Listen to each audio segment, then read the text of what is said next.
Bien, alors voici la vidéo qui vous permet de réviser le calcul des volumes pour la future évaluation. Elle est un peu longue, vous pouvez la regarder en plusieurs morceaux. Alors on va commencer par le volume d'un cube. Il faut savoir que je vais vous évaluer sur les 9 modèles à connaître par cœur, vous l'avez en pièce jointe. Donc quand je dois calculer le volume d'un solide, je dois d'abord savoir quelle formule, quel modèle je vais utiliser. Ici, le solide a deux bases. Donc, pour calculer son volume, je vais d'abord calculer l'aire de sa base et après multiplier par sa hauteur. L'aire de la base ici, c'est un carré. Donc, on fait côté fois côté.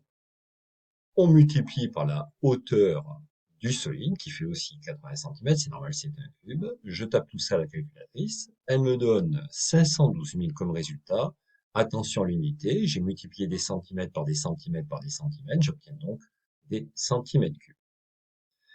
Je passe au volume d'un pavé droit. Lui aussi, il a deux bases. Donc, son modèle, c'est R de la base fois la hauteur.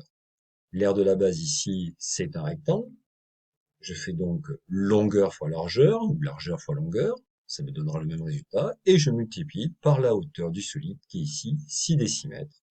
Je tape ce calcul à la machine, ça va me donner 243, attention à l'unité, décimètre fois décimètre fois décimètre, ça me donne des décimètres cubes. J'arrive à peut-être l'un des plus délicats, le volume d'un cylindre. Alors, déjà, on nous donne comme information qu'il a un diamètre de 8 mètres, une hauteur de 10 mètres. Donc, il faut se rendre compte que si le diamètre fait 8 mètres, ça veut dire que le rayon de la base circulaire, lui, fait 4 mètres. La hauteur, elle, il n'y a pas de problème, elle représente ici les 10 mètres. Bon, donc, je suis toujours dans un solide à deux bases. Je vais donc multiplier l'aire de la base par la hauteur du solide. L'aire de la base ici, c'est pi fois rayon, donc pi fois 4, et je multiplie par la hauteur qui est de 10 mètres.